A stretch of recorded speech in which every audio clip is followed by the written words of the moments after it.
प्यारे दोस्तों, हमारे चैनल में आपका हार्दिक स्वागत है। और मैं आपको व्यंजन संधि के बारे में पिछली वीडियो में बता चुका हूँ और इस वीडियो में मैं आपको बताना चाहता हूँ कि व्यंजन संधि का छा संबंधी नियम कौन सा है और उस पर किस प्रकार के प्रश्न आते हैं या बनते हैं। तो देखिए, पहली बात तो यह है कि यहाँ जो क्रिया है वो छा वर्ण पर है। इस नियम के अनुसार पहले शब्द के अंत में कोई ह्रस्व या दीर्घ स्वर हो। मैंने प्लस लगा दिया है, इसका मतलब ये है कि इससे आगे अगला शब्द शुरू होता है और अगले शब्द के शुरू में छा हो तो छा के पहले आधा चा जुड़ जाता है। जैसे कि एक उदाहरण है, उदाहरण क्या प्रश्न भी है। पहला प्रश्न है परिच्छेद, परि प्लस छेद, परिच्छेद किस संधि का उदाहरण है। यहाँ आपने देखा कि जब इसको संधि किया गया है तो छा के स्थान पर के साथ में आधा चा भी जोड़ दिया गया है। तो इसमें जो प्रश्न आते हैं वो किस प्रकार से आते हैं ये आप देखिए। इसके बाद में जो हमने इसका जो सही जो विकल्प होगा वो होगा हमारा व्यंजन संधि का। व्यंजन संधि में ये नियम लागू होता है। व्यंजन संधि का ये उदाहरण है। तो इसका जो सही विकल्प है वो है व्यंजन संधि, गा विकल्प है इसका। अब इसके बाद में जो आता है हमारा अगला प्रश्न है आ प्लस छादन बराबर आच्छादन किस संधि का उदाहरण है। तो यहाँ भी यही आपको देखना है कि जो यदि छा आ रहा है और छा से पहले संधि करने पर आधे चा का प्रयोग अगर हो रहा है तो आपको समझ लेना चाहिए कि यहाँ व्यंजन संधि होगी और यहाँ इसका भी जो उत्तर होगा सही होगा वो व्यंजन संधि होगा। गा विकल्प इसका उत्तर होगा। इसके बाद में जो हमारा अगला जो प्रश्न है वो प्रश्न हमारा है स्वच्छंद शब्द के सही संधि विच्छेद का सही विकल्प चुनिए। तो देखिए, स्वच्छंद हमें देखना क्या है, हमें ये देखना क्या है कि जहाँ पर छा आ रहा है हमें यहीं से शब्द को तोड़ना है और चा को लुप्त कर देना है। तो इसका मतलब क्या होता है कि स्व और छंद रह जाता है और जो इसका जो सही जो विकल्प बनता है वो ये बनता है स्व प्लस छंद और इससे बन जाता है यहाँ पर आधा चा बढ़ जाता है तो ये हो जाता है स्वच्छंद। तो इसका जो सही विकल्प है वो है खा विकल्प। अब इसके बाद में आपका अगला जो प्रश्न है वो है विच्छेद शब्द का सही विच्छेद होगा। अब विच्छेद का देखो, मैंने आपसे बताया कि जहाँ पर आधा चा आ रहा हो शब्द में हो उसके बाद में छा आ रहा है वहीं से हमें जो है शब्द को अलग करना है। तो चा तो लुप्त हो जाना है, बी अलग हो जाना है और छेद अलग हो जाना है। तो इस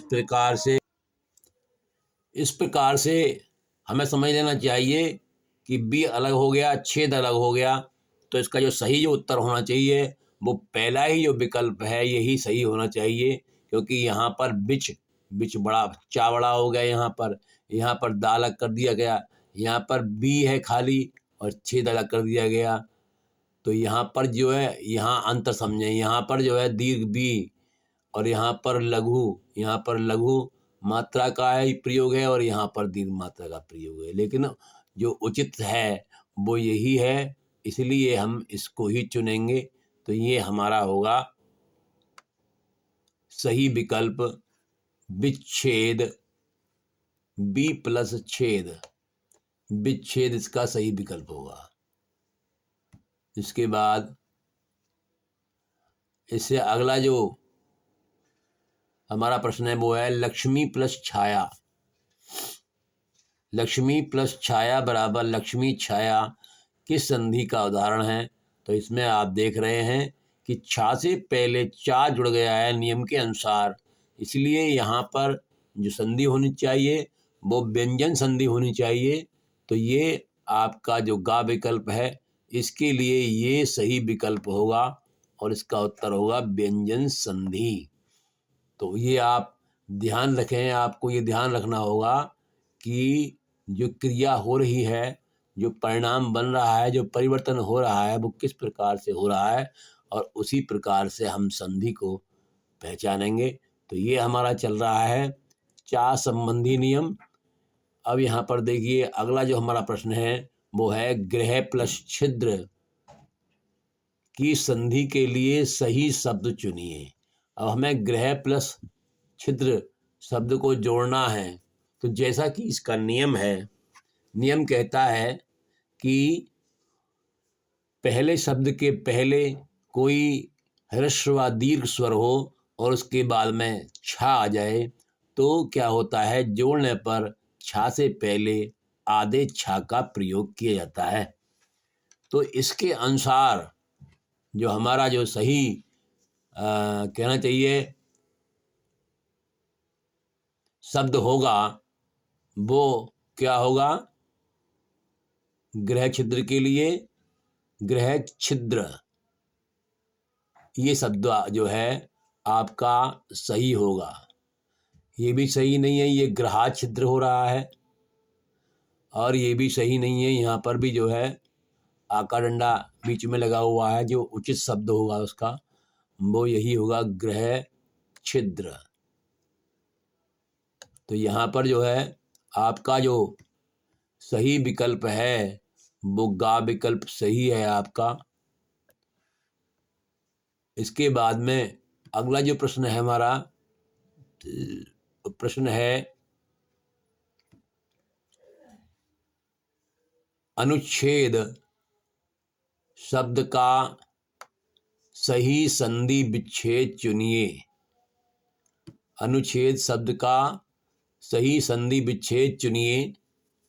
तो यहाँ पर आप देख रहे हैं कि आपको अनुच्छेद में देखना ये है कि कहाँ पर लघु मात्रा पहले शब्द में जुड़ी हुई है और फिर छेद कहाँ पर आ रहा है अगला शब्द। तो वो आपको का विकल्प ही दिखाई दे रहा है, पहला ही जो विकल्प है अनु प्लस छेद, यही इसका सही उत्तर है। क्यों? क्योंकि अगले जो विकल्प हैं उनमें आप देख रहे हैं कि किसी में अनुच अनुच अनुच गलत है, क्योंकि विच्छेद करने पर चा तो होना ही नहीं चाहिए। यहाँ पर मात्रा दीर्घ है जबकि ये शब्द के अनुसार उचित नहीं है। इसके बाद यहाँ पर यहाँ भी विच्छेद में चा दिखाई नहीं देगा, तो इसलिए ये विकल्प भी गलत है। अगला प्रश्न हमारा है पदच्छेद। पदच्छेद बराबर पद प्लस छेद किस संधि का उदाहरण है? तो यहाँ भी आप देख रहे हैं कि यहाँ पर चा को यहाँ खंड करने पर लुप्त कर दिया गया है, विच्छेद करने पर। तो ये किस संधि में होता है? ये जो होता है हमारा व्यंजन संधि के अंतर्गत होता है और इसका जो सही विकल्प होगा वो होगा व्यंजन संधि। ये व्यंजन संधि का कौन सा नियम है? छा संबंधी नियम का उदाहरण है। अब चलते हैं हम अगले प्रश्न पर। अगला प्रश्न है, अगला हमारा जो प्रश्न है वो है पदच्छेद, पद प्लस छेद के लिए संधि शब्द चुनिए। तो वही हमें करना है। हमें देखना ये है कि बीच में आधा चा आ जाना चाहिए। सबसे बड़ा ध्यान तो हमें यही रखना है इसके लिए। तो ये जो इसका सही विकल्प बनेगा, बीच में जो आधा चा आ रहा है वो इस शब्द में आ रहा है। इसका मतलब जो है इसका यहाँ पर पद भी उचित है और यहाँ पर यहाँ पर आधा चा इसमें प्रयोग हुआ है। तो इसका जो सही जो विकल्प होगा वो हमारा इसका ये होगा। इस प्रकार से ये आपका ये प्रश्न हो गया। इसमें जो है आपने देखा कि किस प्रकार से जो छा संबंधी नियम है वो किस प्रकार से होता है। और आप मेरे वीडियो को आप देखते रहिए, सब्सक्राइब भी कीजिए, अपने दोस्तों को दिखाइए और लाइक कीजिए। मैं आपके लिए अच्छे से अच्छे प्रश्न आपके लिए लाता रहूँगा। धन्यवाद।